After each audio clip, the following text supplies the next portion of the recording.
Assembly సమావేశాన్ని ప్రత్యక్షంగా చూద్దాం. ప్రభుత్వం కట్టుబడి ఉందని చెప్పుకున్నారు అధ్యక్ష. మరి ఇలాంటి చెప్పుకున్నటువంటి మరి ఈ ప్రసంగంలో 420 హామీల సంగతి ఎక్కడా చర్చించలేదు అధ్యక్ష. మీరు చేస్తామన్నటువంటి అభివృద్ధి కార్యక్రమాలు కానీ మరి మీరు ఇస్తామన్నటువంటి అనేకమైనటువంటి అంశాల మీద ఇచ్చినటువంటి హామీల మీద ఎక్కడ కూడా మీరు మాట్లాడకపోవడం చాలా శోచనీయం అధ్యక్ష. మరి ఇదేనా మీకున్నటువంటి నిబద్ధత అని చెప్పేసి మేము ప్రశ్నిస్తున్నాం అధ్యక్ష. గవర్నర్ ప్రసంగం మొత్తం అందరినీ కూడా నిరాశపరిచింది అధ్యక్ష.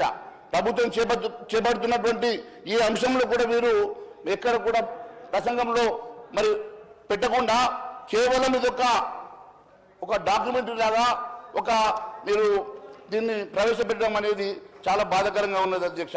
ఎక్కడ కూడా దీంట్లోపల ఒక ఆత్మ అనేది కనపడలేదు అధ్యక్ష. కేవలం మీద ఒక స్క్రిప్ట్ రాసుకొచ్చి చదివించినట్టుగా ఉంది కానీ ఎక్కడ కూడా దీనిలో మీరు ఇచ్చినటువంటి అనేకమైనటువంటి అంశాలను ఎక్కడ చర్చకు రాకుండా మీరు దీంట్లో మీరు దాటవేసే ప్రయత్నం చేసినట్టుగా అనిపిస్తూ ఉంది అధ్యక్ష. మరి కాంగ్రెస్ మేనిఫెస్టోలో అభయహస్తం పేరుతో ఇచ్చినటువంటి గ్యారెంటీలు కానీ అధికారం వచ్చిన తర్వాత మీరు ఇచ్చినటువంటి అంశాల మీద కూడా ఎక్కడ కూడా చర్చకు రాకపోవడం చాలా బాధగా ఉంది అధ్యక్ష. మరి పురోగమనం సుపరిపాలన ఎక్కడ మచ్చుకైనా కానరాలేదు అధ్యక్ష. ఎందుకంటే గవర్నర్ ప్రసంగం పారా 2లో చాలా స్పష్టంగా తెలంగాణ పురోగమిస్తుంది అని చెప్పుకున్నారు. మరి ఏ రంగంలో పురోగమిస్తుందో మరి మంత్రులన్నా చెప్పాలి, మరి ముఖ్యమంత్రి గారన్నా చెప్పాలి అధ్యక్ష. ఎక్కడ కూడా పురోగమనం అనేది లేదు. మీరు కేవలం మాటలకు మీరు చెప్పేటువంటి స్క్రిప్ట్లో మాత్రమే రాసుకున్నారు తప్ప పురోగమనం ఎక్కడ కనబడడం లేదని చెప్పేసి తెలియజేస్తా ఉన్నాం అధ్యక్ష. అప్పులు చేయడంలో మీరు పురోగమనం ఇచ్చినారనేది వాస్తవం అధ్యక్ష. కేవలం అప్పులు చేయడానికి మాత్రమే పురోగమనం కనిపిస్తా ఉన్నది కానీ అభివృద్ధిలో ఎక్కడ పురోగమనం లేదనేది చాలా స్పష్టమైతా ఉన్నది అధ్యక్ష.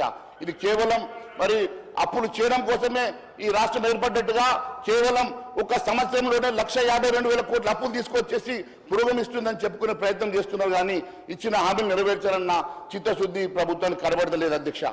మరి ఎక్కడైనా సరే మీరు గ్రామాలు పట్టణాలు ఎన్నిక అయిపోయి వాళ్ళ టర్మ్ అయిపోయిన తర్వాత కూడా మళ్ళీ ఎన్నికలు పెట్టకుండా ఎక్కడ కూడా లోకల్ బాడీస్ లేకుండా ఈరోజు పురోగమనం అని చెప్పి మీరు చెప్పే ప్రయత్నం చేస్తా ఉన్నారు అధ్యక్ష.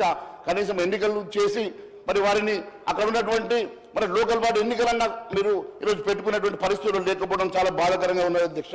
అన్ని ఖాళీలుగా ఉండి ఈరోజు ఎక్కడ కూడా గ్రామీణ ప్రాంత అభివృద్ధికి నోచుకునేటువంటి పరిస్థితి కనబడతా ఉన్నది అధ్యక్ష. అక్కడ రిప్రజెంటేషన్ లేక మరి అక్కడ సుపరిపాలన లేని పరిస్థితి చాలా స్పష్టంగా కనబడతా ఉన్నది అధ్యక్ష. అంతేకాదు అధ్యక్ష, ప్రభుత్వానికి ఒక డైరెక్షన్ లేదు అధ్యక్ష. ప్రభుత్వం ఈరోజు ఇక గవర్నర్ ప్రసంగంలో మాత్రమే అది కనపడతా ఉన్నది కానీ ఎక్కడ కూడా డైరెక్షన్ లేనటువంటి ప్రభుత్వం గవర్నర్ ప్రసంగం పారా 4లో సంబంధిత వర్గాల అభిప్రాయాలతో విధానాల రూపకల్పన నిర్ణయాలు తీసుకోవడంలో కాంగ్రెస్ ప్రభుత్వం స్థిరమైన మార్గాన్ని నిర్ధారించిందని చెప్పుకున్నారు. ఏది ఆ స్థిరమైన మార్గం? ఆ స్థిరమైన మార్గం అంటే ఏందో మరి మంత్రుల కన్నా అర్థమైందో మరి మంత్రులను ఒకసారి ఆలోచన చేసి చెప్పాల్సిందిగా మేము కోరుతా ఉన్నాం అధ్యక్ష.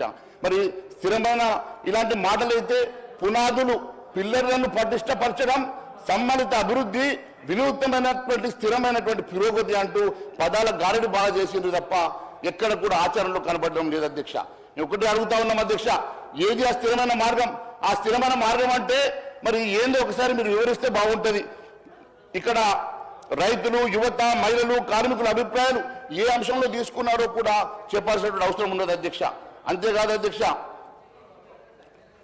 ఈరోజు సామాజిక పెన్షన్ల పెంపు విషయంలో పక్క రాష్ట్రంలో ఉన్నటువంటి చంద్రబాబు నాయుడు గారు కూడా వారు ఇచ్చినట్టుగా సంతకం పెట్టిన వెంటనే వారు అక్కడ ఉన్నటువంటి పెన్షన్స్ ని వారు ఇస్తా ఉన్నారు.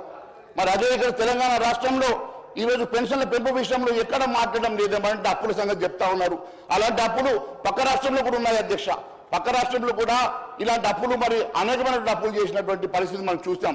మరి అన్ని అప్పులు ఉన్నటువంటి పక్క రాష్ట్రంలో వారు ఇచ్చినటువంటి మాట ప్రకారం సామాజిక పెన్షన్ల పెంపు విషయంలో అక్కడ చంద్రబాబు నాయుడు గారు మరి అక్కడ ఖచ్చితంగా వారికి పెన్షన్లు మరి ఎవ్రీ మంత్ ఇస్తున్నారు. కానీ మన రాష్ట్రంలో మాత్రం కొత్త పెన్షన్ల విషయంలో కానీ లేకుంటే పెంచుతామని చెప్పినటువంటి పెన్షన్ల విషయంలో కానీ ఎక్కడ ఏ నిర్ణయం తీసుకోకపోవడం చాలా బాధాకరంగా ఉంది అధ్యక్ష.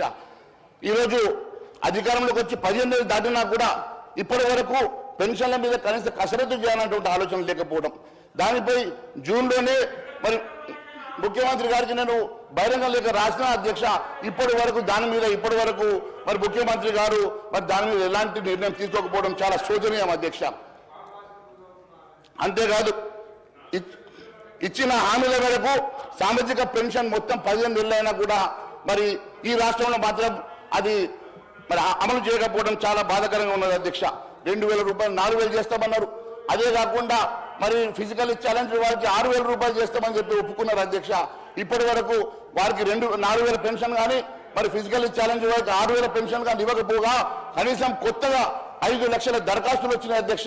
5 లక్షల దరఖాస్తులకు కూడా ఇప్పటి వరకు వారికి కొత్త పెన్షన్లు ఇవ్వాలన్న ఆలోచన ఈ రాష్ట్ర ప్రభుత్వానికి లేదంటే వీరు ఏ రకంగా అబద్ధాల గారడితో, అబద్ధాల మాటలతో, అబద్ధాల హామీలతో ఏ రకంగా తెలంగాణ రాష్ట్రంలో ఈరోజు అధికారంలోకి వచ్చిండ్రో ఇది చాలా స్పష్టమైతే ఉన్నది అధ్యక్ష. అంతేకాదు అధ్యక్ష,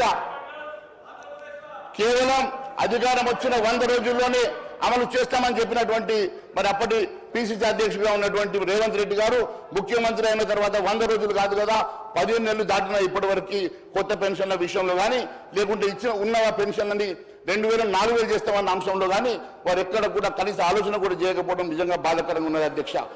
అదే అప్పుల విషయం అంటే పక్క రాష్ట్రంలో కూడా అప్పులున్నాయి. పక్క రాష్ట్రంలో కూడా అప్పులు కుప్పలుగా ఉన్న వారు ఇస్తున్నప్పుడు మరి మీకెందుకు మరి అడ్డంకులు వస్తూ ఉన్నాయో మాకు తెలియడం లేదని అధ్యక్ష. తెలంగాణలో ప్రస్తుతం 44 లక్షల మంది లబ్ధిదారులు ఉన్నారు అధ్యక్ష. అదే కాకుండా 44 లక్షల మంది, మీకు కావాలంటే మైక్ ఇవ్వండి సార్, వాళ్ళకి మైక్ ఇవ్వండి, వాళ్ళకి ఎందుకు రన్నింగ్ కామెంటరీ. ఇప్పుడు ఆ నిర్ణయం ఏదో తీసుకున్నారు కదా, వాళ్ళ మీద కూడా నిర్ణయం తీసుకోండి సార్. వాళ్ళకు న్యాయం, వీళ్ళకు న్యాయమా సార్ ఇది? ఈరోజు నేను ఒకటి అడుగుతా ఉన్నాను అధ్యక్ష, ఈ రాష్ట్రంలో దాదాపు 44 లక్షల మంది పెన్షన్దారులు ఉన్నారు అధ్యక్ష. మరి వీరిలో 5 లక్షల మంది దివ్యాంగులు ఉన్నారు అధ్యక్ష. 5 లక్షల మంది దివ్యాంగులకు కూడా మీరు ఇస్తామన్నటువంటి పెన్షన్ మరి ఇవ్వకుండా కొత్తగా వచ్చినటువంటి అప్లికేషన్ కూడా కొత్త పెన్షన్ల విషయంలో కూడా ఆలోచన చేయకపోవడం బాధాకరం అధ్యక్ష. ఈరోజు ఏ రకంగా ఉంది అధ్యక్ష అంటే మన రాష్ట్రం మాత్రం కూల్చివేతల విషయంలో, బలవంతంగా భూమి సేకరణ విషయంలో కాంగ్రెస్ మోడల్ అభివృద్ధిగా మరి ఉన్నట్టుగా కనిపిస్తా ఉంది అధ్యక్ష. అన్ని చోట్ల కూడా వీళ్ళు వారి పారాగ్రాఫ్ లో రాసుకున్నారు అధ్యక్ష. ఇది ఒక మోడల్ రాష్ట్రంగా, మోడల్ అభివృద్ధి ఒక మోడల్ గా చేస్తున్నట్టుగా చెప్పుకుంటున్నారు కదా అధ్యక్ష. మోడల్ అంటే కేవలం కూల్చివేతల్లో మోడల్ గా మిగిలింది అధ్యక్ష. బలవంతపు మరి భూసేకరణలో మాత్రం మోడల్ గా మిగిలింది అధ్యక్ష. ఈ రోజు గిరిజన భూములు సైతం ముఖ్యమంత్రిగా సొంత నియోజకవర్గంలో సైతం మరి గిరిజనుల భూముల్ని సొంతంగా బలవంతంగా లాక్కునేటువంటి పరిస్థితి ఈ రోజు ఉన్నదంటే వారు తిరగబడితే మేము అక్కడికి వెళ్ళడానికి వెళ్తా ఉంటే మమ్మల్ని కూడా అరెస్ట్ చేసేటువంటి పరిస్థితి ఈ రాష్ట్రంలో ఉన్నదంటే ఏ రకంగా వీళ్ళు బలవంతం భూసేకరణ చేస్తా ఉన్నారో ఇది అర్థం పడతా ఉన్నది అధ్యక్ష. మేము ఒకటి అడుగుతా ఉన్నాం అధ్యక్ష, గవర్నర్ ప్రసంగం పారాగ్రాఫ్ 4లో అభివృద్ధికి సమృద్ధికి దిక్కుచిలా ఉండే ఒక మోడల్ రాష్ట్రం తెలంగాణ ఉండాలని చెప్పించారు అధ్యక్ష. మరి దేంట్లో వీళ్ళు మోడల్ గా ఉన్నారో మీరు కళ్ళారా చూస్తా ఉన్నారు అధ్యక్ష. ఈ మోడల్ కేవలం హైడ్రా పేరు మీద కూల్చివేతలు లేకుంటే గిరిజనుల దగ్గర బలవంతంగా భూములు సేకరణ చేయడంలో మాత్రమే వీళ్ళు పెద్ద ఎత్తున మోడల్ కనపడతా ఉన్నారు తప్ప ఈ రాష్ట్రంలో నిజంగా ఈ రాష్ట్రంలో పేద బడుగు బలైన వర్గాల కోసం, వారి సంక్షేమం కోసం, వారికి ఇచ్చిన హామీల కోసం మాత్రం ఆలోచించే పరిస్థితి రాష్ట్రంలో లేకపోవడం చాలా బాధాకరంగా ఉన్నది అధ్యక్ష.